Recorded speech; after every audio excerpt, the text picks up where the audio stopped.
नहीं, मुझे पढ़ते इसका कोई यूज होता भी है? नहीं, देखते भी है। मेरा क्वेश्चन ये है कि खाली वो वहीं पे बना रहता है।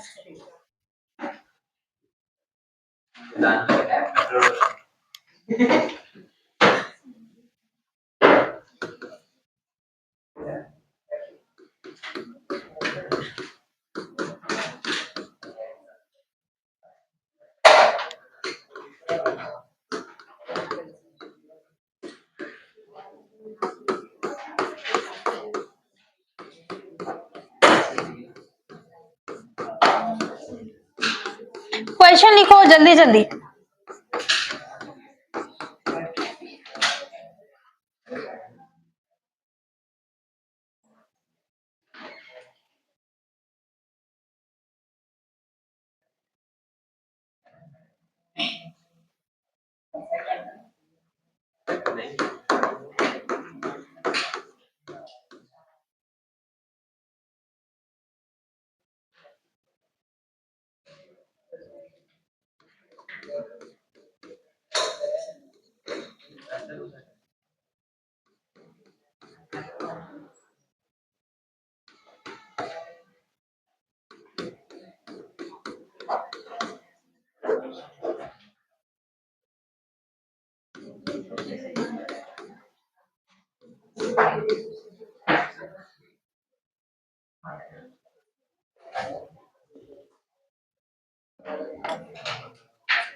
लिख लिया क्वेश्चन?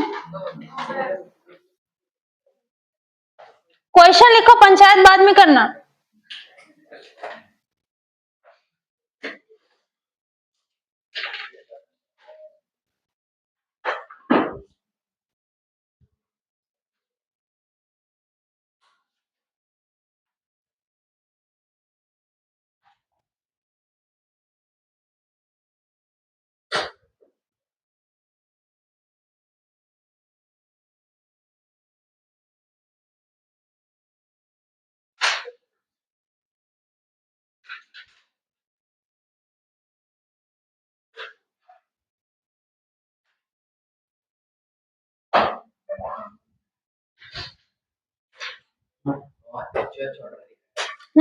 उसको HOH ऑर्डर लिखना है उसमें। हीट ऑफ हाइड्रोजनेशन करो।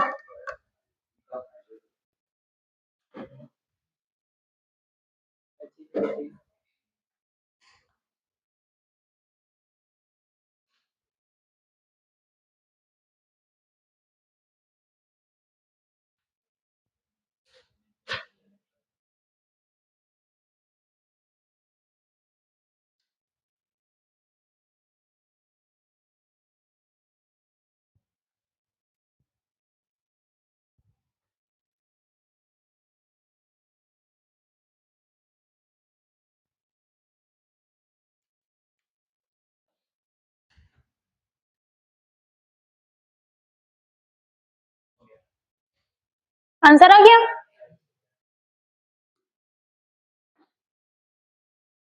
Question number 1।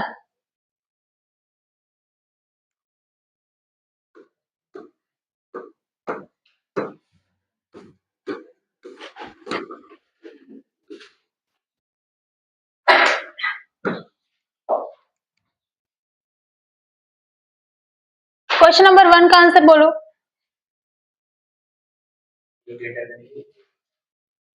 जिसमें रेजोनेंस होगा उसमें रेजोनेंस एनर्जी भी ज्यादा होगा। किसमें रेजोनेंस ज्यादा होगा? क्यों? कौन सा कंसेप्ट लगा है? ओवरलैपिंग लगा है ना। हाँ, तो ओवरलैपिंग 2p और इसमें क्या होगा 2p3p। ओवरलैपिंग की वजह से ये वाला ज्यादा ओवरलैप करेगा, ज्यादा रेजोनेंस होगा तो रेजोनेंस एनर्जी भी ज्यादा आएगा। Question number 2।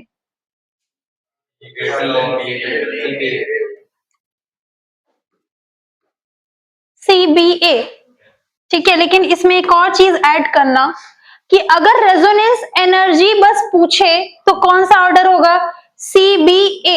लेकिन अगर पूछे रेजोनेंस एनर्जी पर बेंजीन रिंग, है ना, दोनों में डिफरेंस है। कल की क्लास में किया था ना अपन ने, लास्ट क्लास जो भी था, लास्ट क्लास में किया था कि नहीं किया था? रेजोनेंस एनर्जी निकाले थे ना बेटा, कॉन्जुगेटेड, फिर आइसोलेटेड और फिर बेंजीन का। तो अगर आएगा रेजोनेंस एनर्जी पर बेंजीन रिंग, पर बेंजीन रिंग में सबसे ज्यादा रेजोनेंस एनर्जी किसका होगा? ए का होगा, क्योंकि जितना ज्यादा रेजोनेंस होता है उतना कम डिफरेंस आता है ना, लास्ट क्लास में प्रूफ किया था। इसमें 3 पाई बॉन्ड का होगा, इसमें कितना पाई बॉन्ड रहेगा? 3 और 2 5 पाई बॉन्ड रहेगा, फिर उसमें 3 2 5 6 7 पाई बॉन्ड रहेगा। ठीक है, तो हमको एनर्जी, जो डिफरेंस एनर्जी क्या हो जाएगा? इसमें कम आएगा, है ना? सबसे ज्यादा ये रहेगा, पर जितना एक्सपेक्टेड था, जैसे इसमें कितना आता है बताओ? अपन ने किया था ना, कितना एग्जैक्ट आंसर आता है? लास्ट का आंसर बताओ मुझे, रेजोनेंस एनर्जी का मैग्नीट्यूड बताओ। आई मीन एक पाई बॉन्ड के लिए हम 29 लिए थे ना मैग्नीट्यूड, 2 पाई बॉन्ड के लिए कितना होता था? 58 के अराउंड होता था, लेकिन वो आ कितना रहा था? 55.5। 3 पाई बॉन्ड के लिए कितना? 87 आना चाहिए था, पर आता कितना है? 51 आता है। ठीक है, तो ये 51 है एक बेंजीन रिंग का। टू बेंजीन रिंग का कितना होना चाहिए था? 51 इंटू 2। 3 बेंजीन रिंग का कितना होना चाहिए? 51 इंटू 3। पर एट द सेम टाइम ये भी तो कंसेप्ट लगेगा कि इसमें ज्यादा रेजोनेंस है, तो एग्जैक्टली 51 इंटू 2 तो नहीं होगा, उससे कम होगा ना। ये भी 51 इंटू 3 तो नहीं होगा, उससे कम होगा। तो पर बेंजीन रिंग का तुम निकालोगे, तो जैसे मान लो इसी को समझो, ये 51 है, एग्जैक्टली 51, ये 51 इंटू 2 होना चाहिए, और ये कितना होना चाहिए? 51 इंटू 3। लेकिन क्योंकि मोर रेजोनेंस है, तो ये मैग्नीट्यूड इसके इक्वल पे नहीं आएगा, उससे कम आएगा। तो जब तुम पर बेंजीन रिंग निकालोगे तो डिवाइडेड बाई 2 करना पड़ेगा इसको। इसको क्या करना पड़ेगा? Divided by 3। और इसमें एग्जैक्टली 51 है, इसमें क्या होगा? 51 से कम होगा, इसमें और क्या होगा? और ज्यादा कम होगा। तो पर बेंजीन रिंग के अकॉर्डिंग रेजोनेंस एनर्जी किसमें सबसे ज्यादा आएगा? इसमें सबसे ज्यादा आएगा, इसमें उससे कम, और इसमें उससे कम। तो क्वेश्चन को पढ़ लेना, क्या पूछ रहा है? सिर्फ रेजोनेंस एनर्जी पूछ रहा है तो ये होगा। पर बेंजीन रिंग पूछ रहा है तो कौन सा आ जाएगा? ए, बी, और कौन सा आएगा? सी। देख इसमें अलग है, ये HOH निकालना है ना, स्टेबिलिटी नहीं निकालनी है।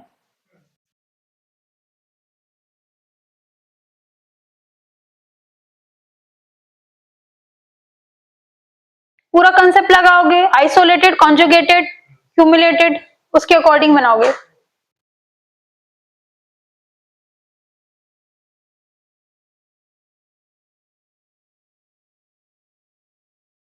आगे ऑर्डर, पहले स्टेबिलिटी का बताऊं, फिर उसका HOH उल्टा कर देंगे, तो वो इजी पड़ेगा। जो क्लास नहीं है अटेंड किया था उसको भी थोड़ा समझ आ जाएगा। बताओ पहले हम, हाँ वही करते हैं। सबसे पहले मैं तुमको अब सीक्वेंस वाइज पढ़ा देती हूँ। बताओ ये कैसा दिख रहा है? आइसोलेटेड, कॉन्जुगेटेड, क्या दिख रहा है? आइसोलेटेड। ठीक है, ये वाला कॉन्जुगेटेड, ये वाला आइसोलेटेड, ये वाला कॉन्जुगेटेड। पहले ये अलग कर लोगे, उसके बाद अल्फा हाइड्रोजन काउंट करोगे, है ना? इसमें बताओ अल्फा हाइड्रोजन कैसे निकालते हैं? हाँ, तो अल्फा कार्बन कैसे निकालते हैं, वही मेरा क्वेश्चन है। पाई बॉन्ड के बाजू वाला, पाई बॉन्ड के नेक्स्ट एडजेसेंट में जो भी होगा, तो क्या करोगे? ये वाला सी, ये वाला सी पाई बॉन्ड है, तो इसका एडजेसेंट कौन सा वाला होगा? ये वाला होगा। अब उसमें पाई बॉन्ड नहीं है तो उसको लेंगे। और कौन सा होगा? ये वाला होगा। और कौन सा होगा? ये वाला होगा। इस कार्बन के रेस्पेक्ट में भी तो वो दोनों होंगे ना। ये वाला पता नहीं कौन ये सी डबल बॉन्ड सी है, तो ये और ये दोनों के लिए आएगा ना। ये इस पाई बॉन्ड के लिए भी आएगा, इस पाई बॉन्ड के लिए आएगा। काउंट कर लो बेटा साथ में, कितना आ रहा है? 3 और 4 5 और ये 6 7, सबका 7 अल्फा आया। लिख लो 7 अल्फा। इसमें बताओ इस कार्बन के रेस्पेक्ट में खाली ये वाला अल्फा है? नहीं है। कौन सा वाला अल्फा है? ये वाला अल्फा है। इस कार्बन के रेस्पेक्ट में ये वाला अल्फा कितना होगा? है ये 2, यहाँ पर 2 प्रेजेंट और यहाँ पर 1, कितना आएगा? 3 अल्फा। ठीक है, अब इसका काउंट करके खुद बताओ।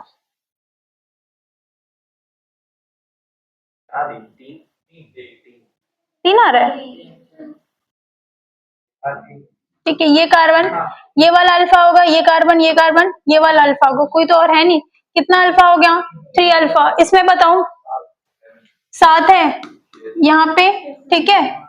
और यहाँ पे ये वाला यहाँ पे कितना होगा? 3 4 5 6 7। पहले अरेंज करो। सबसे पहले किसको अरेंज करेंगे हम? कॉन्जुगेटेड को, फिर उसके बाद किसको? आइसोलेटेड को। यही स्टेबिलिटी पहले लिखना है, फिर उसका उल्टा कर देंगे तो HOH आ जाएगा। उससे दोनों तरह के क्वेश्चन कवर हो जाएंगे। देखो सबसे पहले क्या लिखेंगे हम? कॉन्जुगेटेड। फिर उसके बाद क्या लिखेंगे? आइसोलेटेड। कॉन्जुगेटेड कौन कौन सा वाला है हमारा? ये वाला कॉन्जुगेटेड है और बी वाला कॉन्जुगेटेड है। अब अरेंज कर दो अल्फा के अकॉर्डिंग। ये सबसे ज्यादा स्टेबल होगा ना 4, उसके बाद 2, मतलब डी सबसे ज्यादा होगा, उसके बाद में बी। उसके बाद आइसोलेटेड को करना है, कौन सा आएगा? ए आएगा। फिर उसके बाद में सी। HOH उसका उल्टा हो जाएगा स्टेबिलिटी के। HOH C A B D आया ऐसा।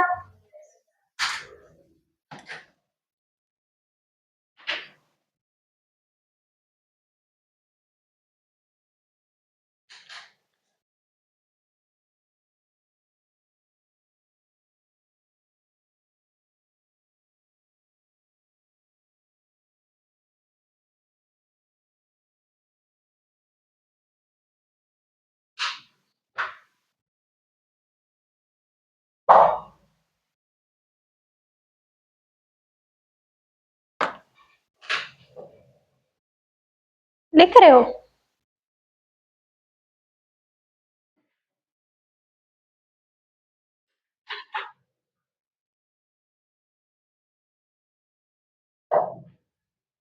हटा दो, हाँ कि ना?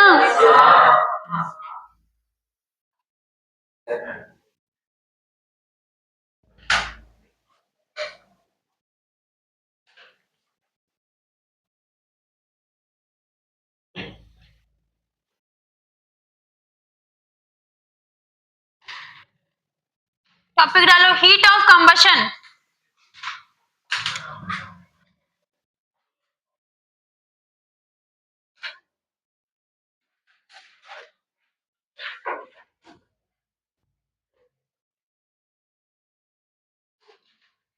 Heat of combustion.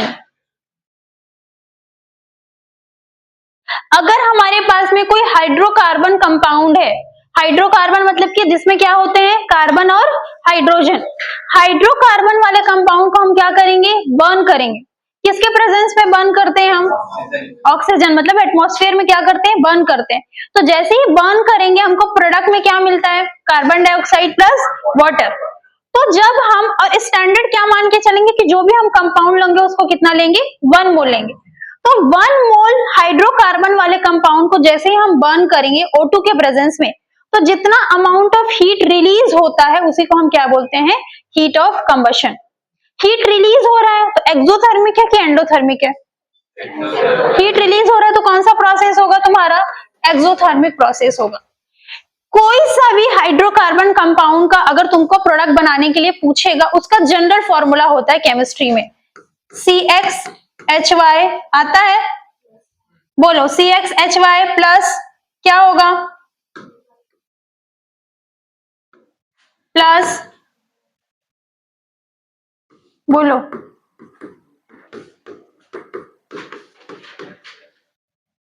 क्या लिखेंगे? इधर इधर पे होता है XCO2, इधर पे होता है Y/2H2O, इधर पे होता है X प्लस Y/4, है ना? अब यहाँ पे कुछ भी दे तुमको, X इज इक्वल टू क्या होगा? Number of carbon, Y is equal to number of hydrogen. इससे तुम को क्या बना सकते हो? प्रोडक्ट बना सकते हो। मान लो C3H8 आ गया तो कितना मोल कार्बन डाइऑक्साइड का निकलेगा, कितना मोल वाटर का निकलेगा? बना लोगे, है ना? एक बना के बताना मुझे, C3H8 का बना के बताना, है ना? अब भाई सुन लो बनाना। फिर उसके बाद जितना ज्यादा कार्बन एटम होगा बेटा उतना हीट ऑफ कंबशन ज्यादा होगा ना। मान लो एक में C2H6 लिया हमने, C3H8 लिया है, कौन सा ज्यादा हीट रिलीज करेगा? जिसमें कार्बन ज्यादा होगा, ठीक है। दूसरा कि जो जितना स्टेबल होगा वो इजिली क्या करेगा? जो स्टेबल है वो इजिली ऑक्सीजन के साथ रिएक्ट करेगा और हमको क्या देगा? प्रोडक्ट देगा। तो जितना स्टेबल होता है उतना कम क्या लगता है अपने को, हीट ऑफ कंबशन। जैसे हीट ऑफ हाइड्रोजनेशन था ना, एज इट इज, जितना स्टेबल होगा उतना कम अमाउंट ऑफ हीट क्या करेगा, वो रिलीज करेगा। तो स्टेबिलिटी का इनवर्सली प्रोपोर्शनल होगा हीट ऑफ कंबशन। लिखो इतना, उसके बाद हम करेंगे इसके क्वेश्चन।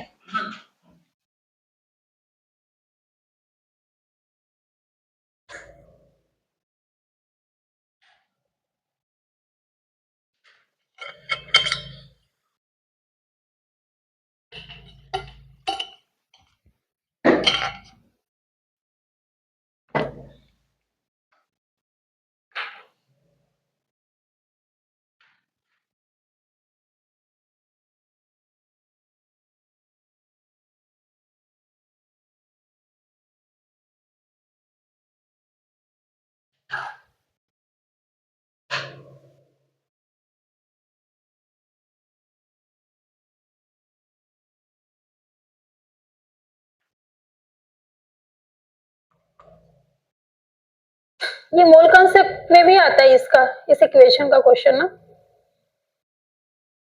कंबशन का टॉपिक है मोल कॉन्सेप्ट में, इससे क्वेश्चन आता है।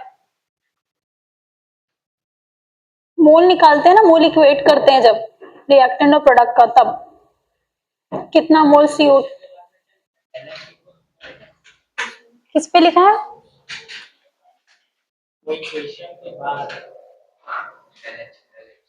डेल एच नेगेटिव, एक्सोथर्मिक लिखा है ना, इसलिए डेल एच नेगेटिव लिखा है। पूरा हो जाएगा बेटा तो C3H8 का इक्वेशन बनाना है।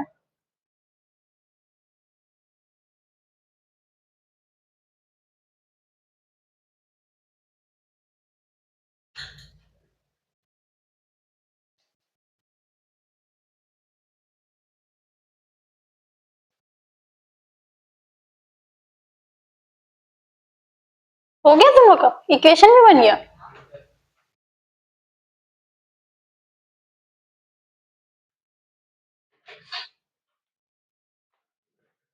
इसके अलावा तुम लोगों के पास, इसके अलावा क्या, ये तो तुम्हारे अंदर टैलेंट ही नहीं है। इस किसी का कोई पैशन, कोई टैलेंट है यहाँ पे, गाना गाना, डांस करना, सिंगिंग, डांसिंग, स्विमिंग, पैशन, मतलब कोई पैशन फॉलो करता है, किसी के पास कोई स्किल है, टैलेंट, ऐसा कोई है?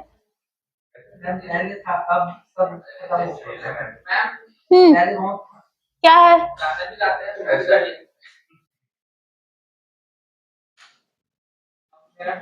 अरे बता लो भाई, जज थोड़ी किए जाओगे। ऐसा थोड़ी कि मैं बोलूंगी कि वो जज करेंगे तुमको, वो अपना स्किल प्रेजेंट करो, ऐसी कोई बात नहीं है।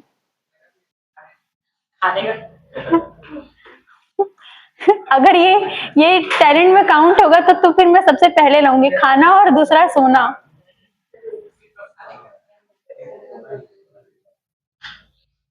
किसी के अंदर कोई टैलेंट नहीं है, हैं?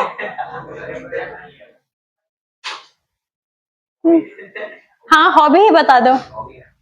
क्या? सोना?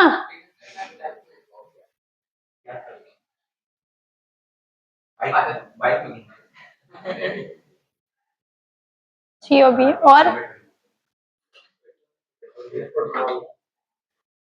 इसका भी आंसर नहीं बताते हो, नॉर्मल बात करो उसका भी कुछ नहीं बोलते हो। किसी के अंदर कुछ नहीं है, कोई हॉबी भी नहीं है क्या? पहले वही बता दो, पहले क्या था? खुद को शाहरुख खान समझ रही, we are, I am very multi talented, है ना? हाँ, फिर अब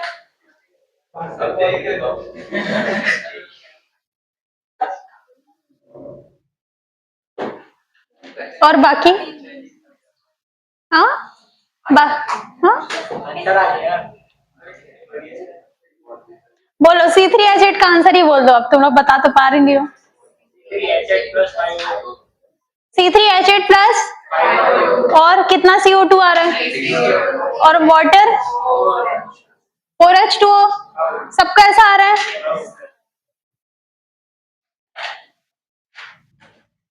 लिखो question, right order of heat of combustion.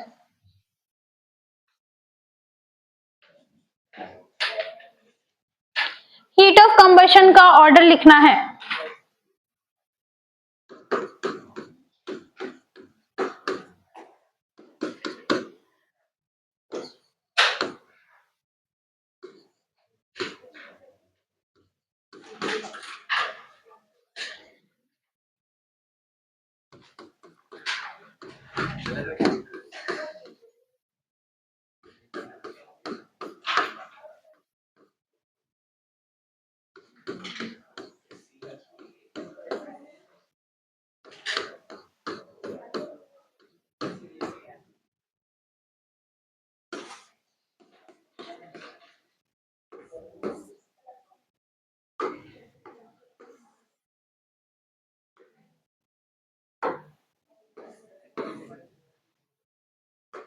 बातें नहीं।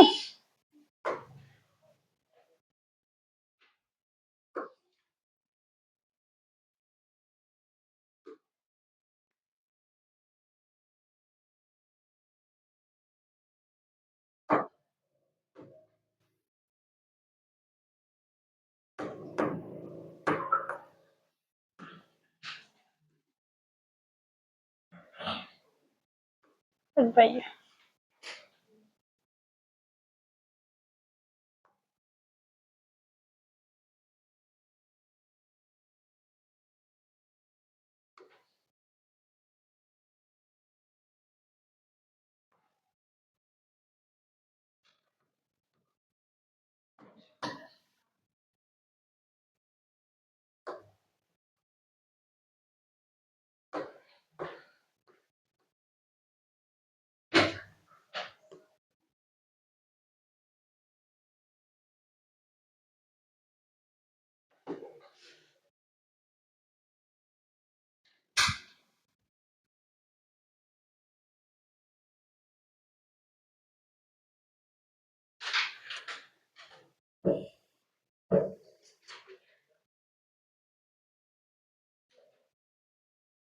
आ गया। क्वेश्चन ही छापे नहीं हो।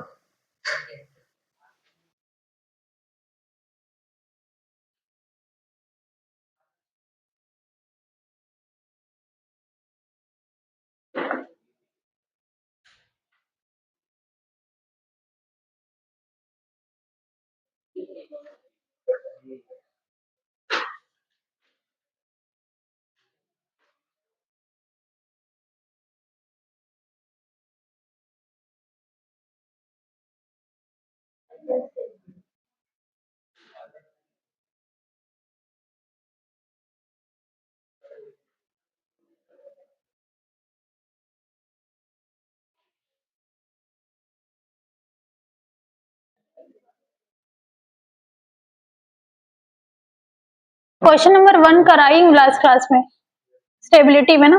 अब उसका तुम हीट ऑफ फॉर्मेशन बताना है।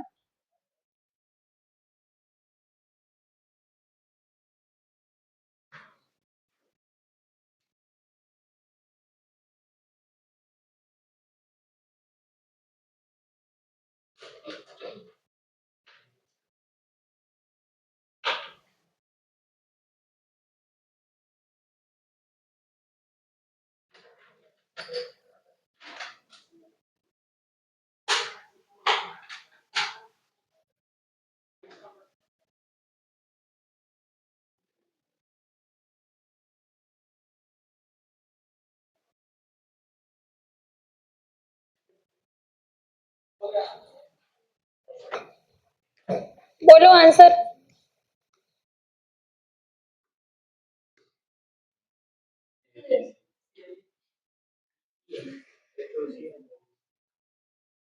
स्टेबिलिटी तो निकाल के नहीं बैठे हो तुम, स्टेबिलिटी बाकी लोग। हाँ, स्टेबिलिटी का क्या ऑर्डर आ रहा है? स्टेबिलिटी सी ए भी आ रहा है ना?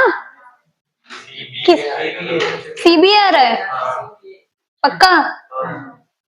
तो एच ओ सी क्या हो जाएगा फिर उसका? किसका नहीं आ रहा है?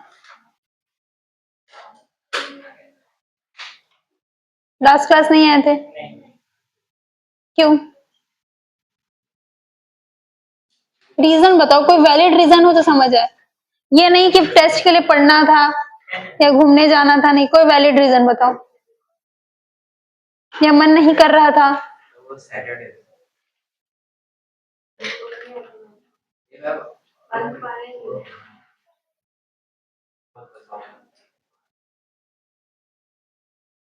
अगला क्वेश्चन का बोलो। वो अगला क्वेश्चन तो रिलेटेड नहीं है।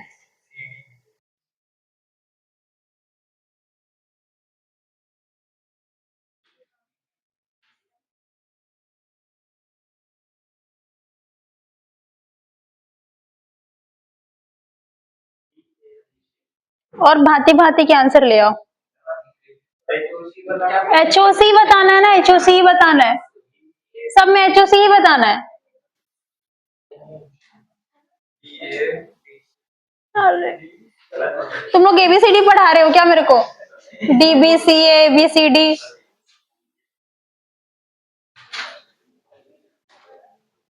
इस वाले क्वेश्चन में देखो कितने अल्फा हाइड्रोजन है, कितने अल्फा हाइड्रोजन है फर्स्ट क्वेश्चन में?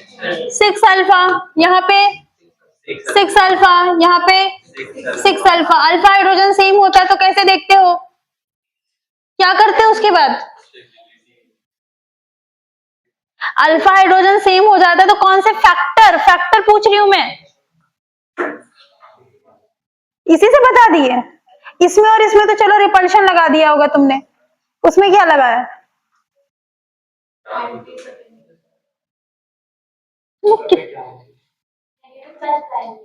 हाँ, कार्बन आयन की स्टेबिलिटी देखोगे ना, वही फैक्टर में पूछ रही हूँ। तुरंत तुम लोग लास्ट क्लास का भूल जाते हो।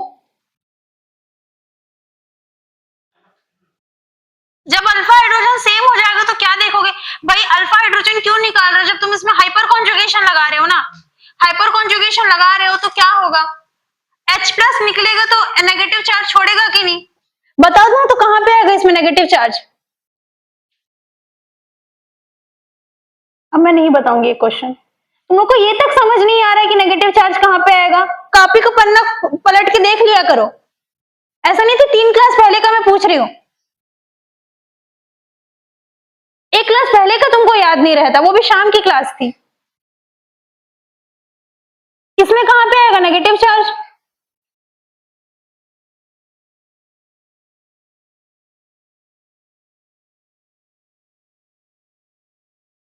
पेज पलट लो भाई, पेज पलटो और आंसर करो मेरे को।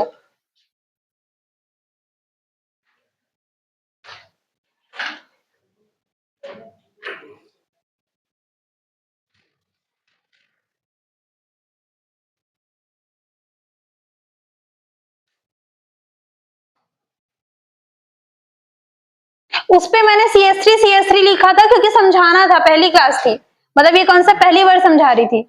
अभी मैं बॉन्ड लाइन बनाई हूं बस, और कोई डिफरेंस नहीं है। कोई डिफरेंस है उसमें CS3 लिखी हूं ना, क्योंकि समझाना था। अभी बॉन्ड लाइन बनाई हूं, ऐसे ही आएगा बॉन्ड लाइन से क्वेश्चन, लिख के नहीं देगा वो तुमको हमेशा। बोलो कहां पे आएगा नेगेटिव चार्ज? इस पे कहीं पे भी आ जाएगा ना नेगेटिव चार्ज, यहाँ पे भी आ सकता है नेगेटिव चार्ज, यहाँ पे भी आ सकता है। अब वो कैसे आएगा मैं नहीं समझाऊंगी, वीडियो देखो पिछला वाला। यहाँ पे बताओ, नेगेटिव चार्ज यहाँ पे भी आ सकता है, नेगेटिव चार्ज यहाँ पे भी आ सकता है। इसमें बताओ एक ही तरफ कौन से वाले में है? इधर पे भी, इधर पे ही आएगा नेगेटिव चार्ज, और कुछ आएगा नहीं। ये लास्ट टाइम है जो मैं कॉन्सेप्ट रिपीट कर रही हूँ। कोई भी कॉन्सेप्ट अगर पहले पढ़ाया जाता है तो उसका आंसर होना चाहिए। बोलो इसमें किस में आ रहा है? 2 डिग्री पे आ रहा है ना नेगेटिव चार्ज, इसमें 2 डिग्री पे आ रहा है, इसमें भी किस में आ रहा है? 2 डिग्री पे आ रहा है, इसमें किस में आ रहा है? 1 डिग्री पे आ रहा है। Stability, stability alpha hydrogen same है तो किसे देंगे? Stability of carbon ion. Carbon ion कहां पे स्टेबल है? 1 डिग्री की 2 डिग्री? 1 डिग्री पे, तो क्या हो जाएगा? सी पे सबसे ज्यादा स्टेबल है। ए और बी में कौन सा फैक्टर लगाओगे? रिपल्शन वाला फैक्टर लगाओगे, है ना? इसमें रिपल्शन ज्यादा, स्टेबिलिटी कम, इसमें रिपल्शन कम, स्टेबिलिटी ज्यादा। आया समझे? सेम वही था बी, और ये क्या होगा? ए। एचओसी क्या हो जाएगा उसका उल्टा?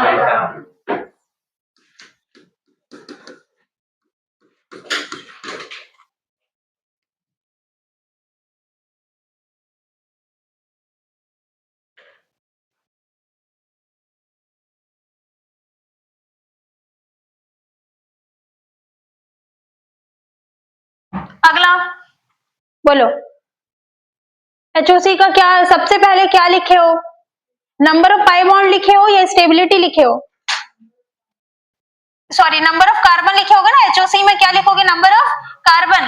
बोलो सब में कार्बन सेम है क्या, नहीं है ना, तो सबसे पहले कार्बन का फैक्टर लगाओगे क्योंकि सब में पाई बॉन्ड तो सेम है ना। बोलो कितने कार्बन है यहाँ पे, 6 कार्बन, इसमें 7, इसमें 8 कार्बन, इसमें 8 कार्बन। ऑब्वियसली 8 कार्बन वाला का हीट ऑफ कंबशन ज्यादा होगा। अब अगर 8 कार्बन आ गया फिर उसमें क्या चेक करोगे तुम, स्टेबिलिटी चेक करोगे। जो ज्यादा स्टेबल होगा इसका हीट ऑफ कंबशन क्या होगा, कम होगा। बोलो इसमें कैसे स्टेबिलिटी चेक करोगे, अल्फा हाइड्रोजन से। कितने अल्फा हाइड्रोजन है, ये वाला कार्बन, ये वाला कार्बन, ये वाला कार्बन सब आ जाएगा। बोलो 3 2 6 7 8 9 10 अल्फा है ना। इसमें बोलो 2 और 2 4 अल्फा, ठीक है। इसको मान लो A B C D। बोलो इसमें और इसमें स्टेबल कौन सा है, सी वाला ज्यादा है। पहले स्टेबिलिटी का ऑर्डर लिख देती हूँ तो उससे तुम लोग को थोड़ा सा वो नहीं होगा, नहीं तो उल्टा सीधा हो जाता है क्वेश्चन। ऐसे ही करना, एग्जाम में करोगे तो स्टेबिलिटी पहले लिख लेना, 1 मिनट टाइम लगता है, फिर HOC या HOH लिखना। उससे क्या होता है, बहुत कंफ्यूजन हो जाता है, अक्सर हम उल्टा कर देते हैं, गलत होने के चांसेस ज्यादा रहते हैं। स्टेबिलिटी बताओ बेटा, ये C और D में कौन सा ज्यादा स्टेबल है, C वाला, फिर कौन सा वाला, D वाला, है ना। उसके बाद 7 कार्बन उधर तो कुछ है ही नहीं, B वाला फिर A वाला, तो HOC क्या हो जाएगा, A B फिर D फिर C।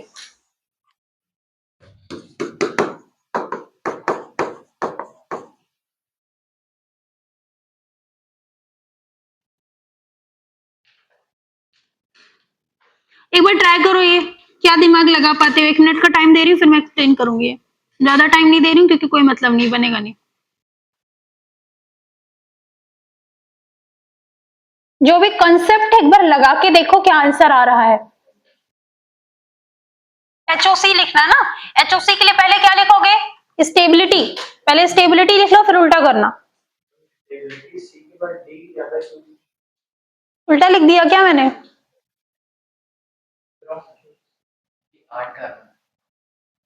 कौन सा वाला, 8 कार्बन है, यहाँ पे 10 अल्फा है, यहाँ पे 4 अल्फा है।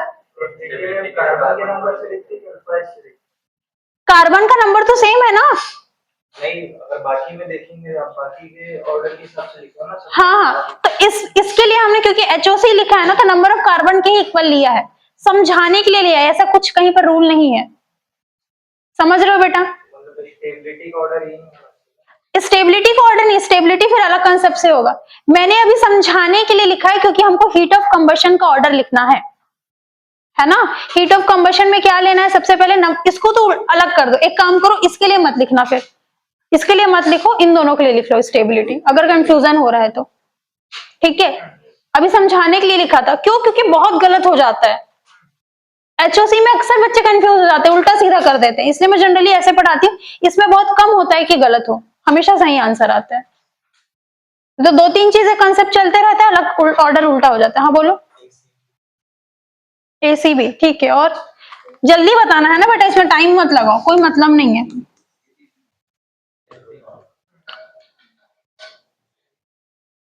ACB और क्या लगाया, कौन सा कॉन्सेप्ट लगाया है, अल्फा हाइड्रोजन लगाया है, ठीक है। एक बार देख लेते हैं, सबका हो गया, बताऊं अब मैं। C और C बोलो कितना अल्फा हाइड्रोजन है, यही आएगा बस। कितना अल्फा हाइड्रोजन है, 1 अल्फा है, ठीक है। सब में नंबर ऑफ कार्बन क्या है, सेम है, ठीक है। ये और ये बोलो 3 और 2 5 अल्फा। अगला बोलो ये और ये कार्बन यहाँ पे और यहाँ पे कार्बन, क्या हो जाएगा, 4 कार्बन। अगर ऐसे देखेंगे तो स्टेबिलिटी क्या सबसे ज्यादा किसका आएगा, B का आएगा, फिर उसके बाद C का आएगा, फिर A का आएगा। मतलब HOC का ऑर्डर क्या आएगा, A C और फिर B। लेकिन ऐसा नहीं होता है, बोली तो तभी तो इंपॉर्टेंट लिखी, सेम नॉर्मल रूल को फॉलो कर रहा होता तो क्यों ही लिखती मैं, फिर तो होमवर्क में देती ना मैं। एंगल स्ट्रेन निकालना सिखाई थी, है ना। तो ये जो कंसेप्ट, ये जो क्वेश्चन बनेगा, ये किससे बनता है, इसी के लिए पर्टिकुलरली ना। अगर मैं कोई एक्सेप्शन बताती हूँ, स्पेशल केस बताती हूँ, तो उसी पे ही अप्लाई करना है, ठीक है। इसमें मुझे ना एंगल स्ट्रेन बताओ, एंगल स्ट्रेन कैसे बताओगे? हमने ट्रायंगल को ही लेकर के एंगल स्ट्रेन इसलिए मैं सबसे स्टार्टिंग में बताई थी, एंगल स्ट्रेन बताई थी। इसमें एंगल स्ट्रेन कितने, इसमें कितने का एंगल स्ट्रेन आ रहा होगा? 109 तो होता है, मैं पूछ रही हूं एंगल स्ट्रेन कितने का आ रहा है? 49 का। ये मैं एंगल नहीं पूछ रही हूं, एंगल स्ट्रेन। एंगल स्ट्रेन की वजह से रिपल्शन हो रहा होगा कि नहीं हो रहा होगा, है ना? मतलब वो जो उसकी नॉर्मल प्रॉपर्टी है उसको अपोज कर रहा है। होना कितना चाहिए था इसका? सेम वही 109 होना चाहिए था, पर है कितना? 60। तो स्ट्रेन कितने का क्रिएट हुआ? 49। ठीक है, इसमें एंगल स्ट्रेन 49 और 28 जो भी है ना, 49 और 28 के आसपास। ये कौन सा हाइब्रिडाइजेशन है? वो sp3 था। ये कौन सा है? sp2। sp2 में एंगल कितना होता है? 120 डिग्री। है कितना यहाँ पर? 60। तो इसमें कितना क्रिएट हो रहा है? 60 डिग्री। ये समझ आया? इसमें भी कितना लिखोगे? 60। और यहाँ पर भी कितना होगा? 60। बाकी में लिख के बताओ मुझे, दोनों में वैसे ही जैसे मैं लिखी हूँ, और सम करके बताना ना। इन तीनों का सम क्या होगा? तीनों का सम करेंगे तो टोटल इस स्ट्रक्चर का स्ट्रेन निकलेगा। तो तीनों का लिखो और टोटल टोटल करके बताओ मुझे। क्वेश्चन समझ आया बेटा क्या बोली मैं? इस तीनों का क्या हो जाएगा? इस स्ट्रक्चर का टोटल स्ट्रेन, इसका लिखोगे इस स्ट्रक्चर का टोटल स्ट्रेन, इसका लिखोगे इस स्ट्रक्चर का टोटल स्ट्रेन।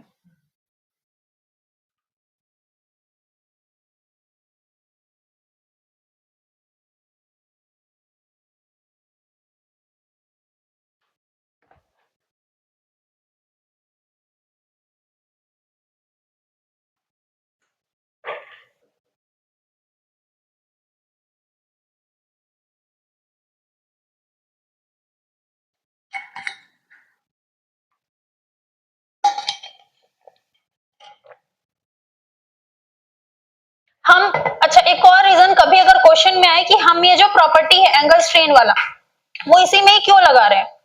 क्योंकि एंगल स्ट्रेन किस में होता है सबसे ज्यादा? कंसिडरेबल एंगल स्ट्रेन किस में होता है? ट्रायंगल में ही होता है ना। साइक्लोहेक्सेन या इस टाइप के स्ट्रक्चर में क्या होता है? नेग्लिजिबल होता है। 1 का होता है। साइक्लोपेंटेन में भी क्या होता है? बहुत नेग्लिजिबल होता है।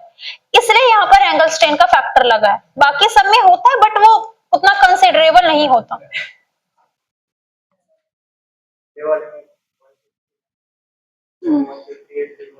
जो बोल रहे हो वही लिख लेती हूँ, है ना? कितना है? सही सही जोड़े हो ना? 169 बोल रहे हो? ठीक है। इसमें कर रहे हो कि नहीं बाकी लोग?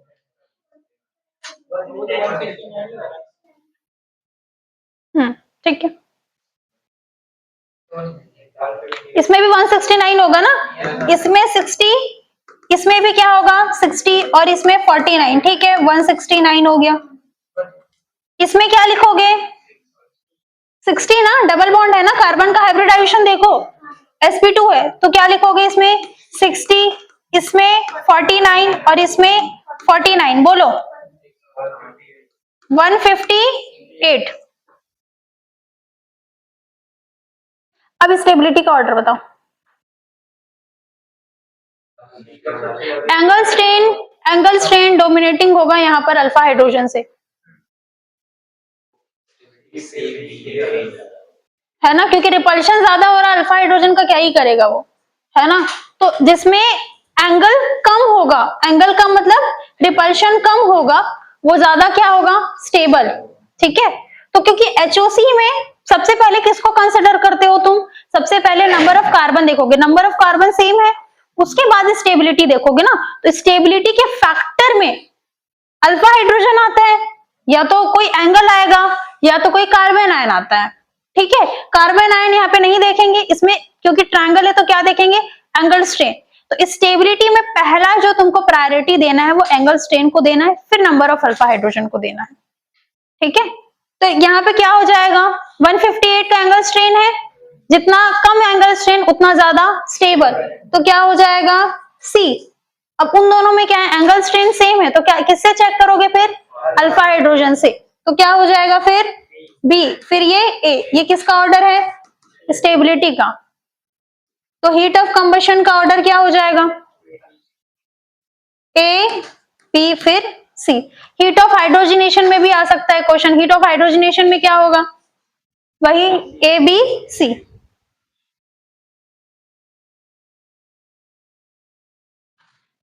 लिख लो फिर आगे डाउट में आके पूछोगे। किसको दोगे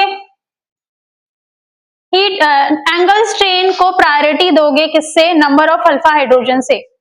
लिख लो साइड में, क्योंकि किसका केस है, इसका रीजन भी है ना। किसका केस है ये, ट्रायंगल का केस है।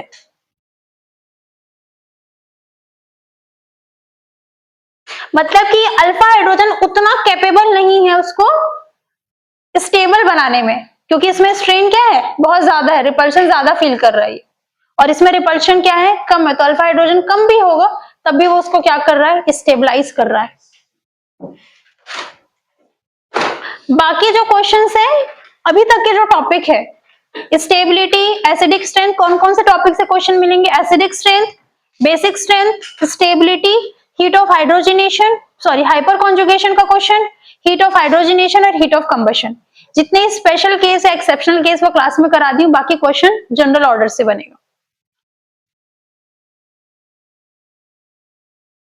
नेक्स्ट टॉपिक लिखोगे टॉटोमेरिज्म। नहीं टॉटोमेरिज्म नहीं,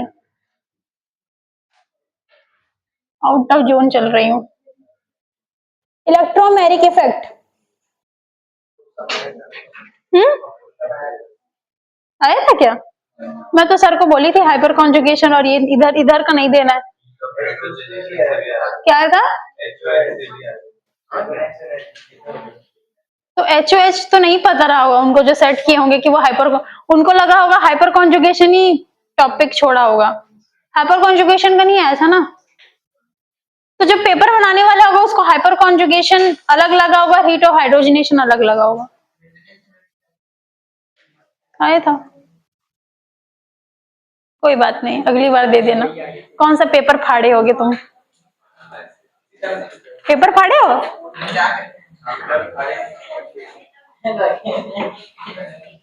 अरे पेपर फाड़,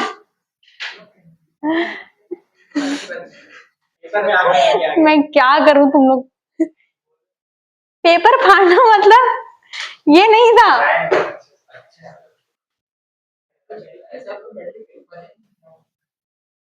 लिखो अगला टॉपिक, इलेक्ट्रोमैग्नेटिक इफेक्ट।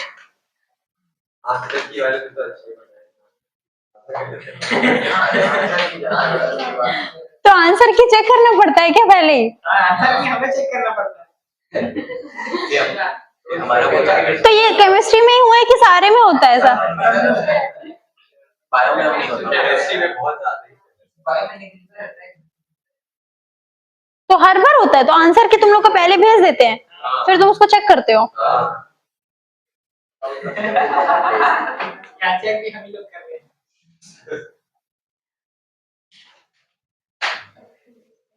तो आंसर की मैं ही बना दिया करूंगी।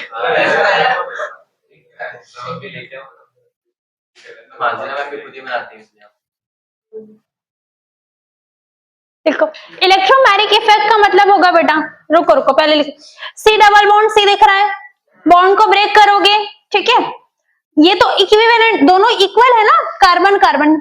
जब तुम ब्रेक करोगे तो किसी को भी पॉजिटिव दे सकते हैं, किसी को भी नेगेटिव दे सकते हैं। इसको ब्रेक करोगे बेटा तो किसको पॉजिटिव किसको नेगेटिव दोगे, कार्बन पे पॉजिटिव, ऑक्सीजन पे नेगेटिव, बहुत बच्चों वाला कंसेप्ट है ये, इस पे पॉजिटिव इस पे नेगेटिव।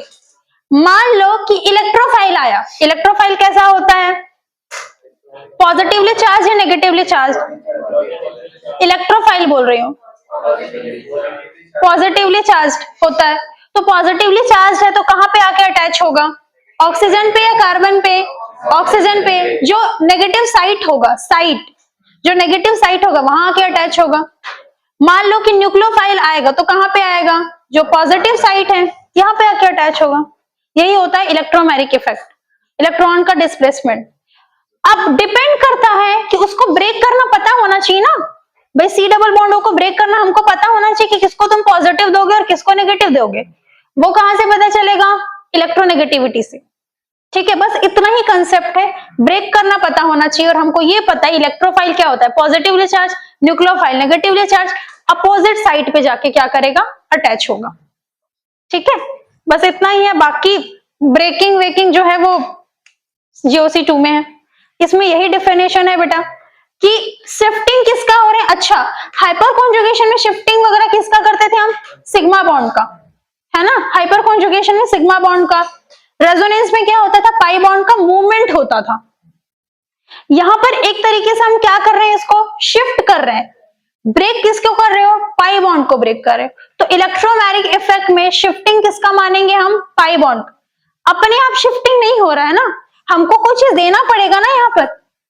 तो किसकी मदद से शिफ्टिंग हो रहा है, कोई रिएजेंट है अपने पास में, कोई इलेक्ट्रोफाइल या फिर न्यूक्लियोफाइल। तो शिफ्टिंग जब होगा तो उसको हम क्या बोलेंगे, इलेक्ट्रोमैग्नेटिक इफेक्ट। ये शिफ्टिंग जो होता है वो कैसा होता है, टेम्परेरी। किसी और के साथ रिएक्शन करेगा तो फिर से रिवर्स हो जाएगा ये बॉन्ड। क्या इंडक्टिव इफेक्ट क्या होता है, परमानेंट या टेम्परेरी, ये कैसा है, टेम्परेरी। इन प्रेजेंस ऑफ, मेरी गलती नहीं है, मेरे मास्टर ने मेरे को ऐसे ही पढ़ाया था।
हो गया, बहुत देर तक लिखते हो।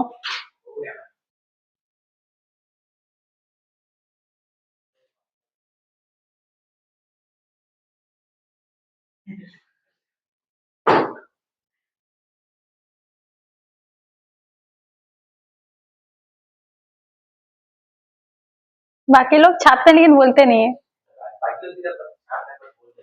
कि हम छाप रहे हैं। तो बस बोर हो जाते हैं तो बहुत देर तक लिखते हो। लिखो टॉटोमेरिज्म, टॉपिक डालो बस और सुनो।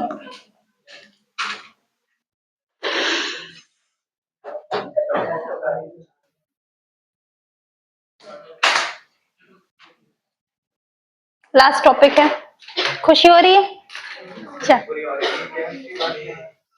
नहीं इस चैप्टर का लास्ट टॉपिक है, मैं कहाँ बोल रही पूरा ऑर्गेनिक।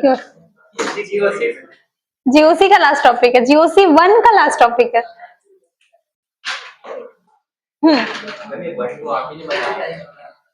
ऐसा कौन, नहीं मैंने नहीं बनाया 1-2, पहले से बना हुआ है 1-2।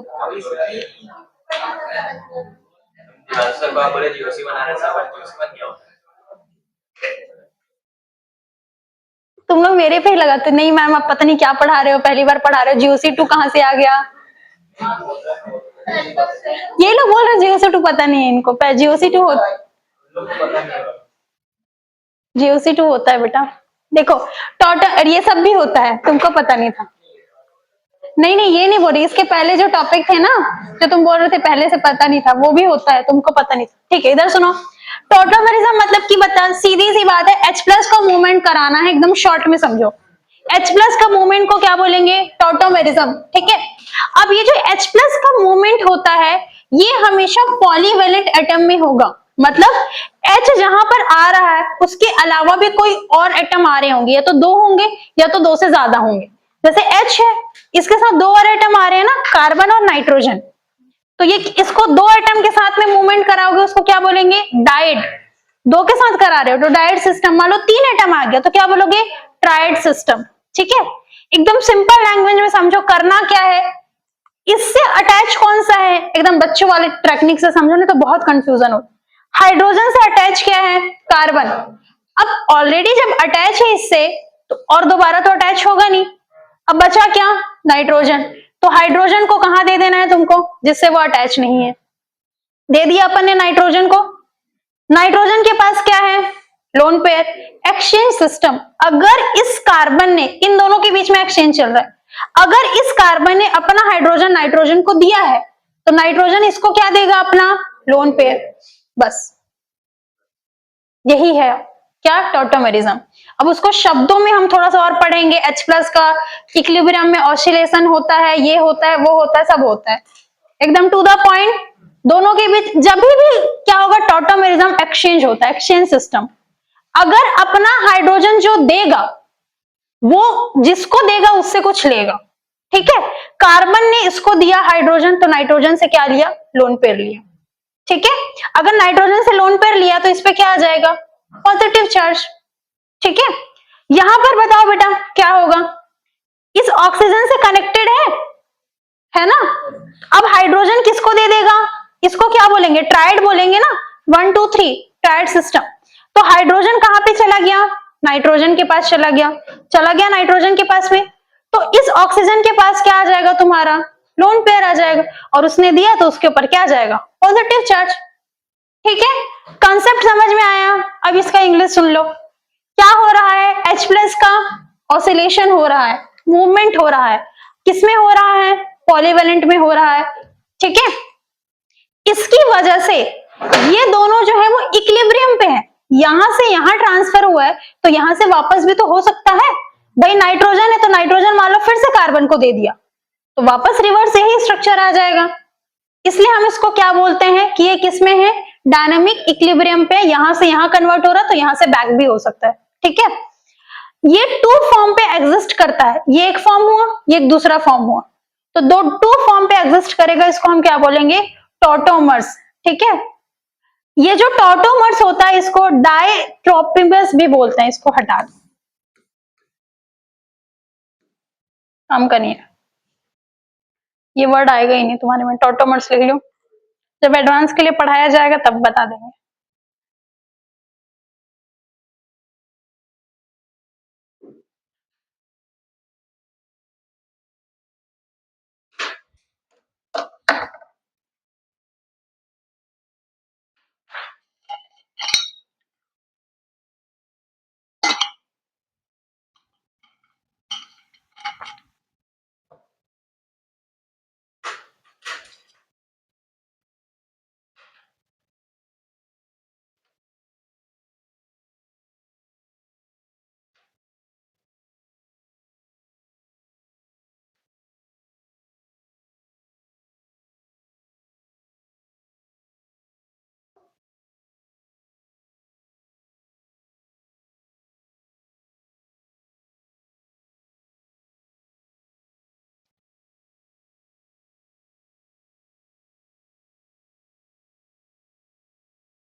हो गया।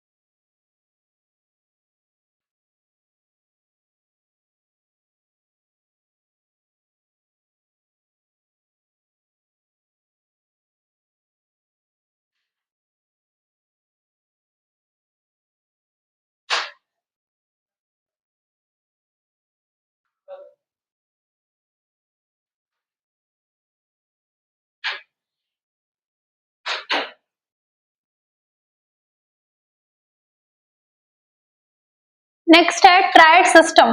ट्रायड मतलब कि देखो इस H के अलावा कितने एटम दिख रहे हैं अपने को, 3 एटम दिख रहे हैं, ठीक है। हमेशा ट्रांसफर किसके बीच में होता है बेटा, ऐसे 2 एटम के बीच में होता है जिसमें मल्टीपल बॉन्ड होने चाहिए, मल्टीपल बॉन्ड और जिसके पास में लोन पेयर।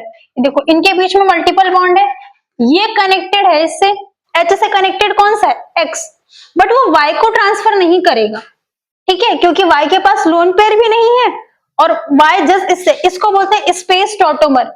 एक स्पेस छोड़ करके नेक्स्ट पे जाएगा जिसके पास कौन सा अवेलेबल है, लोन पेयर अवेलेबल है, ठीक है, क्योंकि उसको लेना भी तो है ना, खाली देना थोड़ी है। तो जिसके पास लोन पेयर अवेलेबल है उसके पास जाएगा। तो ये ट्रांसफर किसको कर देंगे हम, जेड को। तो इसके पास क्या आ जाएगा बताओ, इस एक्स के पास, एक्स ने दिया है ना, एक्स ने किसको दिया है, जेड को दिया है, जिसके पास लोन पेयर है। तो जेड को दिया तो जेड के पास क्या आ जाएगा, हाइड्रोजन। तो इस एक्स के पास क्या आ जाएगा, लोन पेयर आ जाएगा।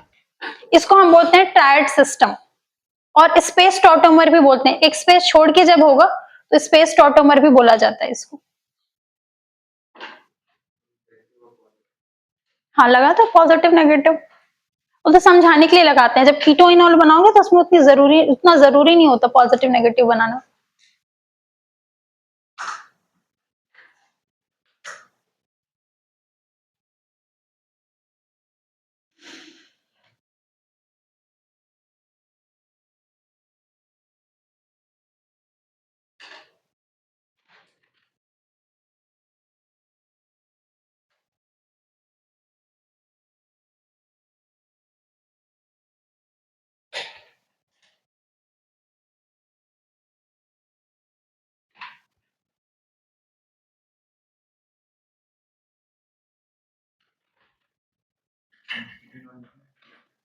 हो गया।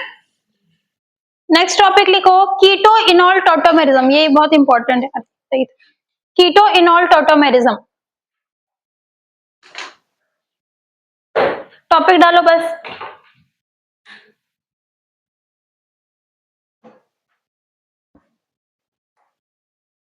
ट्राइड सिस्टम है ना ये कि डाइड है, ट्राइड सिस्टम है। ये हाइड्रोजन किससे अटैच है, इस कार्बन से अटैच है। अब 2 चीजें हैं उसके पास, या तो CH3 है तो डबल बॉन्ड, किधर जाएगा वो, जिधर पे मल्टीपल बॉन्ड है। सीधी सी बात है, हाइड्रोजन किसको देगा, इस ऑक्सीजन को देगा। तो मल्टीपल बॉन्ड किसके बीच में ये एक तरीके से रेजोनेटिंग स्ट्रक्चर जैसा है। देखो ये हाइड्रोजन किसकी तरफ ट्रांसफर हुआ, ये तो पूरा बॉन्ड हट गया ना, ये तो हट गया। तो मल्टीपल बॉन्ड किस पे आएगा, इधर पे आएगा ना मल्टीपल बॉन्ड। ये मल्टीपल बॉन्ड किसको ट्रांसफर किया, इधर को ट्रांसफर किया। और ये हाइड्रोजन कहां पे चला गया, OH को चला गया, ठीक है। तो ये हाइड्रोजन कहां पे चला गया, इस OH को चला गया, ये वाला। और ये वाला CH3 कहां पे आ जाएगा, इधर पे आ जाएगा। ऐसा करके अपने को दिखता है। या एक तो रुको इसे समझा रही हूं। ये कार्बन का बताओ हाइब्रिडाइजेशन। जब हमको sp3 कार्बन मिलेगा, जो कीटो इनॉल वाला टॉटोमेरिज्म है, ये वाला जो कंसेप्ट है वो तुम किस पे लगाओगे, नॉर्मल ट्रायड सिस्टम पे। लेकिन जब तुमको ऐसा कार्बन मिलेगा जो कैसा हो जाएगा, sp3 हाइब्रिडाइज्ड, ठीक है। तो sp3 हाइब्रिडाइज्ड में ये वाला कार्बन क्या करता है, किसको ट्रांसफर करता है, ऑक्सीजन को ट्रांसफर करेगा। मतलब कि जब तुमको टॉपिक लिखा हो कीटो इनॉल, तो अल्फा कार्बन से ही तुमको किससे ट्रांसफर करना है, अल्फा कार्बन से। मतलब कि जिसके पास कौन सा कार्बन हो, sp3 वाला हो, वहीं से तुमको क्या करना है, एक्सचेंज करना है। तो ये अल्फा वाला कार्बन किसको एक्सचेंज कर देगा, यहां से ये वाला लोन पेयर किधर ट्रांसफर हुआ, यहाँ पे ट्रांसफर हुआ। और ये अपना हाइड्रोजन किसको ट्रांसफर कर देगा, इसको ट्रांसफर करेगा। हाइड्रोजन किसको ट्रांसफर हुआ, ऑक्सीजन को। ये अपना क्या देगा, अब इसके पास 2 देने की चीजें हैं, या तो मल्टीपल बॉन्ड दे सकता है या तो लोन पेयर दे सकता है। क्या कार्बन यहाँ पर लोन पेयर कैरी कर सकता है, क्या पॉसिबल है ऐसा, तुम पॉसिबिलिटी चेक करोगे। फिजिबिलिटी भी नाम की चीज होती है, अगर क्वेश्चन आ गए तो कैसे करोगे। अब इस ऑक्सीजन के पास 2 देने की चीजें हैं, कौन कौन सी बेटा, या तो लोन पेयर देगा या तो डबल बॉन्ड देगा। क्या ज्यादा फिजिबल है, क्या ज्यादा अच्छा है उसको देना, डबल बॉन्ड, क्योंकि लोन पेयर कैरी करने का उसके पास में वैकेंट ऑर्बिटल नहीं है, तो कहां कैरी करेगा, ठीक है। नॉर्मल ट्राइड सिस्टम में वो अपना क्या देता था, यहाँ पर नॉर्मल लोन पेयर दे देता था या मल्टीपल बॉन्ड दे देता था, लेकिन यहाँ पर ये क्या देगा, अपना मल्टीपल बॉन्ड देगा, क्योंकि वो इजिली उसके साथ क्या कर लेगा, बॉन्ड बना लेगा, इन दोनों के बीच में बॉन्ड बना। लोन पेयर वो रख नहीं सकता क्योंकि उसके पास वैकेंट ऑर्बिटल नहीं है। ठीक है, तो क्या हो जाएगा यहाँ पर, ये कार्बन किसको चला, ये हाइड्रोजन किसको चला जाएगा, इस वाले को, और यहाँ पे क्या हो जाएगा, मल्टीपल बॉन्ड। ये जो फॉर्म है इसको हम क्या बोलते हैं, इनॉल फॉर्म। ये कैसा बॉन्ड दिख रहा है, कीटो ग्रुप है ना, तो इसको हम क्या बोलेंगे, कीटो ग्रुप। और ये कौन सा है, इनॉल ग्रुप। देख के बताओ कि तुमको कौन सा ज्यादा स्टेबल लग रहा है, देख के बताना है कि तुमको कौन सा ज्यादा स्टेबल लग रहा है।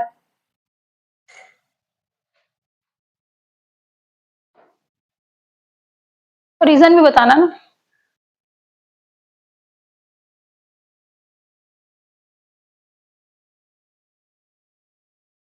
क्यों,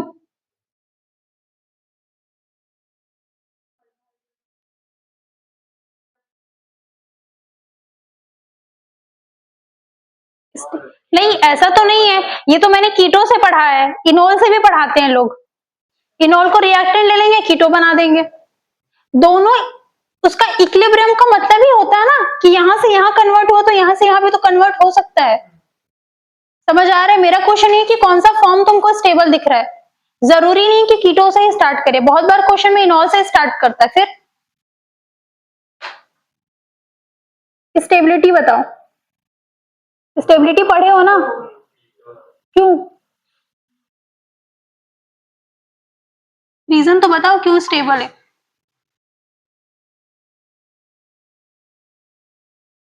तो क्यों लगेगा एनर्जी,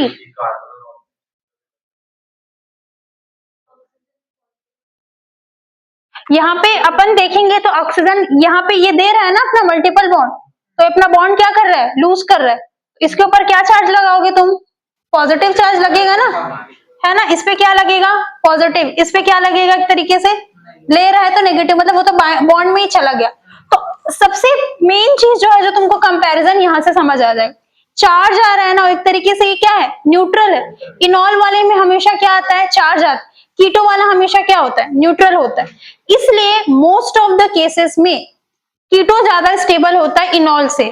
आगे मैं क्वेश्चन कराऊंगी, कुछ कुछ केसेस में ऐसे होते हैं जिसमें इनॉल ज्यादा स्टेबल होता है, बहुत कम केसेस में। मैक्सिमम केसेस में कौन सा ज्यादा स्टेबल होगा, कीटो ज्यादा स्टेबल होगा, क्योंकि कीटो न्यूट्रल होता है। तो सबसे वो चीज लिखोगे बेटा, क्या होना चाहिए कीटो इनॉल के लिए, sp3 वाला कार्बन होना चाहिए। ध्यान पे ये रखना है, ट्राइड सिस्टम में जरूरी नहीं है sp3 होना, कीटो इनॉल में जरूरी है, नेसेसरी है sp3 कार्बन होना। तो कोई अभी मैं ट्राइड सिस्टम कराऊंगी, इसके पहले वाले भी तो ट्राइड किए थे ना, एक NO2 वाला, यहां पर तो हमने नहीं देखा था sp3, है ना। बट कीटो इनॉल में क्या देखना है अपने को, कीटो इनॉल तभी होगा जब जिस कार्बन के पास sp3, अगर sp2 है तो नहीं होगा कीटो इनॉल, क्योंकि वो देगा नहीं, सिर्फ इससे देता है, sp3 वाले कार्बन से देता है।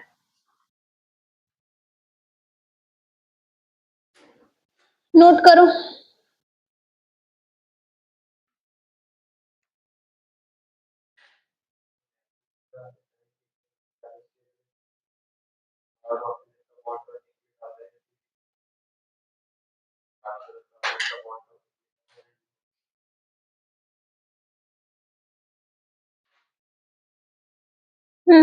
वैलिड।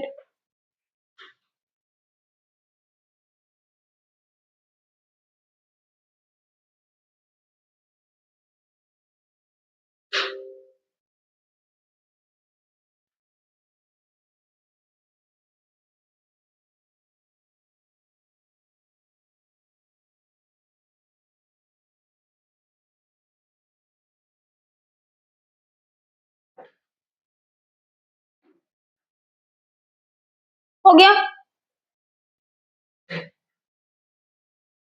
जितने अल्फा हाइड्रोजन होंगे उतने तुम्हारे स्ट्रक्चर्स बनेंगे, इसमें तो एक ही तरफ से था ना, हटा दूं क्या,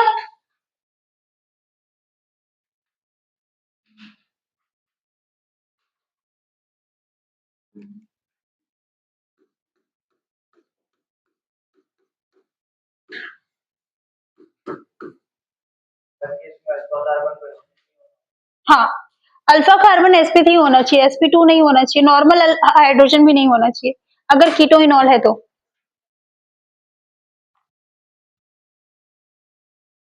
इसके स्ट्रक्चर्स बनाओ,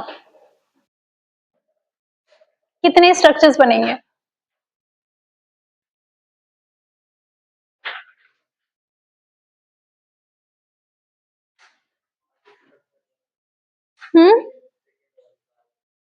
सेकंड वाले का 8। अल्फा हाइड्रोजन नहीं गिना, स्ट्रक्चर्स कितने बनेंगे कीटोइनॉल के, ये बोल रही हूँ। जितने टाइप ऑफ, जितने अल्फा हाइड्रोजन नहीं, जितने टाइप ऑफ मतलब देखो, ये कार्बन है समझना। हाँ, जितने डिफरेंट पोजीशन पे होंगे वो हाइपर कॉन्जुगेटिंग स्ट्रक्चर नहीं बनाना है तुमको, जितने टाइप ऑफ, अच्छे से समझना बेटा। देखो ये सी डबल बॉन्ड ओ है, अल्फा कार्बन कितने हैं अपने पास में? 2 अल्फा कार्बन है। एक तो ये वाला अल्फा कार्बन होगा, एक तो ये वाला अल्फा कार्बन होगा, ठीक है। इस वाले अल्फा कार्बन पे कितना हाइड्रोजन है? 2। इस वाले कार्बन पे कितना अल्फा हाइड्रोजन है? 2। अब तुम ये हाइड्रोजन दो या ए या हाइड्रोजन, तो कोई फर्क पड़ेगा? एक ही बात है। अगर फर्क पड़ता तो अलग स्ट्रक्चर बनता, ठीक है। ये वाला हाइड्रोजन देंगे या एक ही बात है, मतलब दोनों कार्बन से एट अ टाइम एक हाइड्रोजन जा सकता है, ठीक है। इतना क्लियर है सबको? देखो यहां पर 2 हाइड्रोजन है, यहां पर 2 हाइड्रोजन है। अब बेटा एट अ टाइम क्या होगा, एक बार में हम एक ही हाइड्रोजन को ले जा सकते हैं ना। कैसे होगा? इनके बीच में है ना, ये कार्बन से अटैच है, तो ये कार्बन कहां पे ट्रांसफर होगा? ऑक्सीजन के पास ट्रांसफर होगा ना, मल्टीपल बॉन्ड है, ये समझ आ रहा है? क्लियर है ये चीज, है ना। इसके पास में लोन पेयर है, इधर ही पे जाएगा, तो या तो इधर वाला जाएगा या तो इधर वाला जाएगा। अब ये जो हाइड्रोजन है वो सारे बराबर है ना, अलग अलग हैं क्या ये बताओ? नहीं है ना, अलग अलग एक ही है। अगर वो हाइड्रोजन अलग अलग होता तो हमको 4 स्ट्रक्चर बनाने पड़ते, लेकिन बनेगा कितना स्ट्रक्चर? 2 ही स्ट्रक्चर बने, या तो यहां से जाएगा तो यहां से जाएगा, सीधा सा फंडा है। अलग अलग देखो यहां पे बताऊंगी मैं, अलग अलग हाइड्रोजन। अब बताओ, ये हाइड्रोजन को लेके चले हम उधर, ठीक है। ये हाइड्रोजन इधर जाएगा तो इस ऑक्सीजन के पास क्या आ गया? OH आ गया। मल्टीपल बॉन्ड कहां लगेगा? इधर पे लगेगा ना। अगर इधर वाला हाइड्रोजन लेके गए हैं तो पहला कंडीशन कि हमने क्या किया है, ये फर्स्ट कंडीशन है, ये फर्स्ट का प्रोडक्ट है, ठीक है। दूसरी बार बताओ क्या होगा? उस साइड वाला लेके चलो, उस साइड वाला लेके चलेंगे तो कैसा स्ट्रक्चर बनेगा? फिर से वही OH हो जाएगा और यहाँ पे क्या आ जाएगा? Multiple bond. ये दोनों में कोई डिफरेंस है? नंबरिंग करोगे कुछ भी करो, दोनों में क्या होगा? सेम है। तो एग्जिस्टेंस 2 है।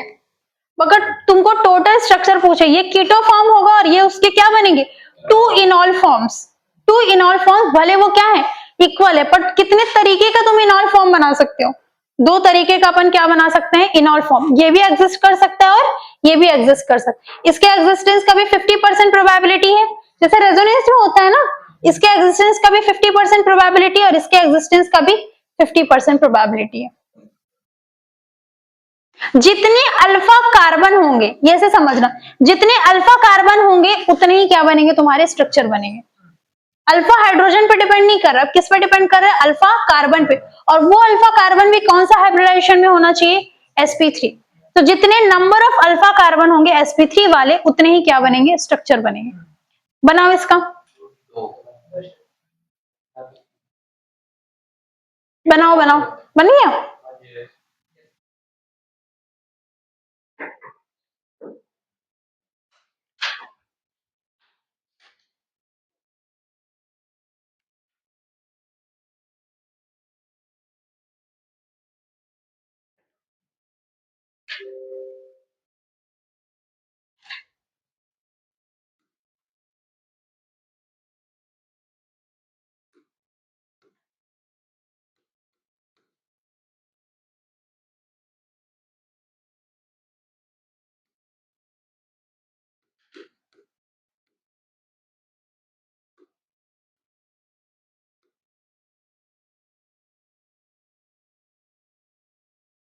बने कि नहीं?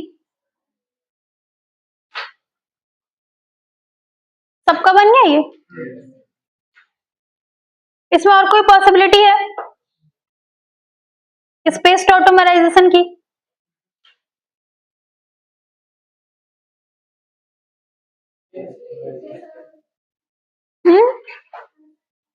स्पेस ऑटोमराइजेशन की कोई प्रोबेबिलिटी नहीं है। ये कार्बन है, ये sp3 है, ये sp3 है, ये sp3 है, तो कोई प्रोबेबिलिटी नहीं है स्पेस ऑटोमराइजेशन की।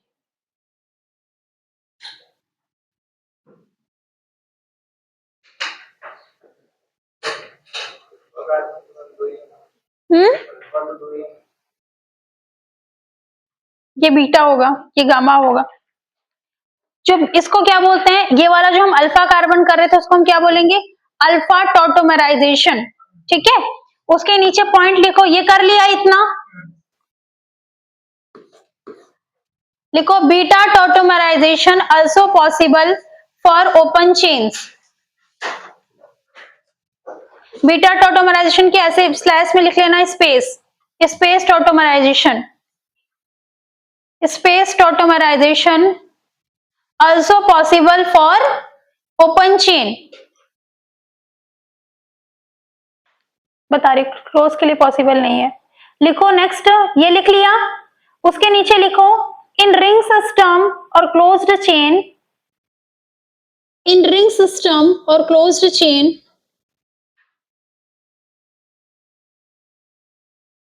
it only possible when alpha carbon is not sp3 hybridized। Closed, मैं इंग्लिश भूल गई, मैं क्या लिखी आई थी, मैं फ्लो में लिखवाती हूँ उसके बाद का भूल जाती हूँ।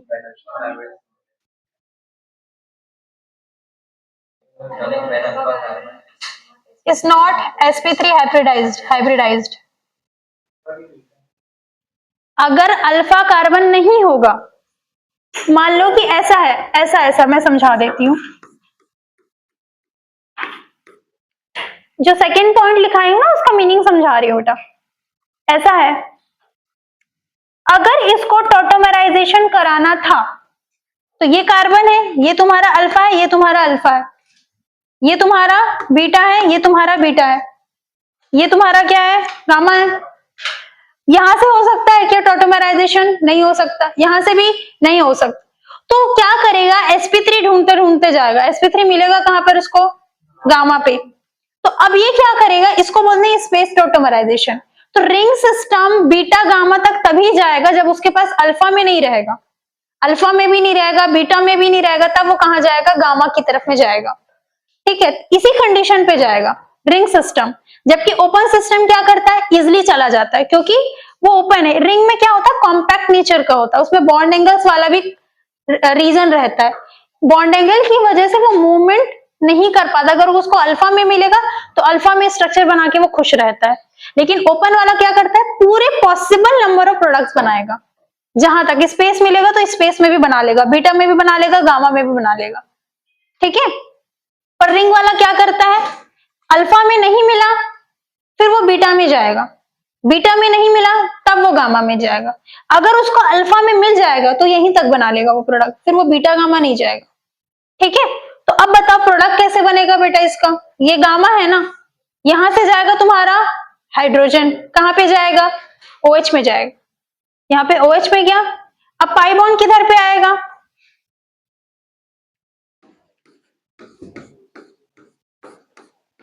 ये बना लिया OH,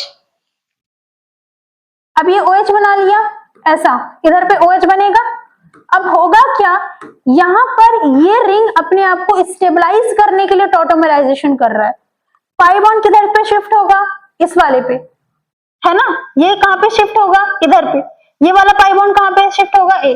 और एक और क्या मिलेगा अपने को? पाई बॉन्ड मिलेगा, ऐसे ही समझ लो ना। तो ये क्या बन जाएगा तुम्हारा?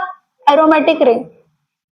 ये पाई बॉन्ड रिंग को दे रहा है तो ये भी तो ब्रेक होकर के इधर आएगा, ऐसे समझो। ये इधर पे जाएगा तो ये इधर ब्रेक होकर इधर पे क्या बनाएगा? Negative charge. ये मूवमेंट होगा तो ओवरऑल तुमको क्या मिल जाएगा? नहीं, इसको ऐसे मत बनाओ, ऐसे बनाओ। ये किधर पे आएगा? एक समझो इधर पे आएगा और एक कहाँ पे आएगा, ऐसा आएगा। ये बॉन्ड इधर गया, ये तो कांस्टेंट है, इसको कुछ करना नहीं तुमको। ये बॉन्ड ब्रेकर होके क्या बनेगा, यहाँ पे नेगेटिव चार्ज। तो ये अपने आप को एरोमेटिक जब बनाना होता है तब जाकर के रिंग स्पेस टॉटोमराइजेशन करता है, या जब उसको ज्यादा स्टेबल बनाना रहे। अभी क्या था तुम्हारा, ये anti aromatic, sorry non aromatic, यहाँ पे कुछ नहीं था ना, तो नॉन। अब क्या बन गया है, एरोमेटिक। तो फॉर एरोमेटिसिटी या फॉर स्टेबलाइजेशन रिंग क्या करता है, अपने आप को टॉटोमराइजेशन करता है एक ही कंडीशन पे। अदरवाइज रिंग अवॉइड करता है स्पेस टॉटोमराइजेशन को। ओपन वाला स्पेस टॉटोमराइजेशन, स्पेस मतलब मैं बोल रही हूँ बीटा गामा, है ना। ओपन वाला आराम से स्पेस टॉटोमराइजेशन करता है, रिंग वाला नहीं करता, क्योंकि उसमें क्या होता है, सर्टेन बॉन्ड एंगल होता है, तो वो मूवमेंट को क्या करता है, हिंडर्ड करता है, मूवमेंट इजिली नहीं हो पाता। कॉन्सेप्ट क्लियर हुआ। जो सेकंड पॉइंट लिखाई हूं उसका एग्जांपल लिख लो। ये टोटल स्ट्रक्चर दो ही होंगे, ये कीटो फॉर्म होगा उसका और ये इसका इनोड फॉर्म होगा। हाँ उतना ही होगा, डिपेंड करता है ना तुम्हारा क्वेश्चन क्या है, ओपन स्ट्रक्चर मतलब नॉर्मल कार्बन चेन का है या रिंग का है। इसके तो दो ही फॉर्म बनेंगे, एक कीटो बनेगा और दूसरा क्या बनेगा, ये उसका इनॉल फॉर्म है। इसका एक और स्ट्रक्चर बनाया है बेटा तुम लोगों ने कि नहीं,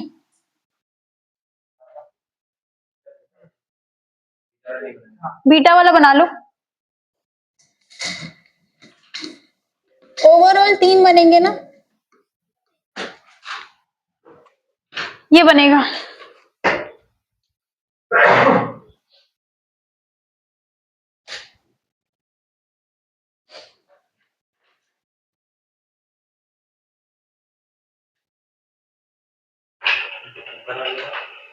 हाँ ऊपर वाले को तो बना दिया मैंने दो। कौन सा ऊपर वाला भाई,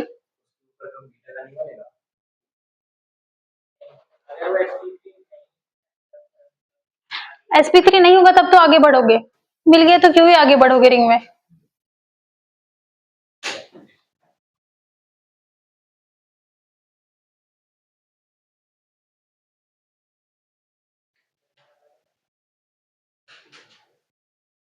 तो क्यों ओपन चेन है,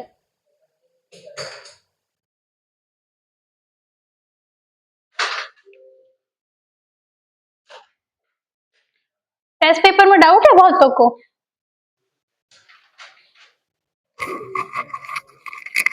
ठीक है, ये 15-20 मिनट को जीओसी 2 ही स्टार्ट करेंगे ना, इसको बंद कर दो, 15-20 मिनट का बचा है, वैसे नेक्स्ट क्लास में करेंगे। नहीं मैं डाउट बताऊंगी ना।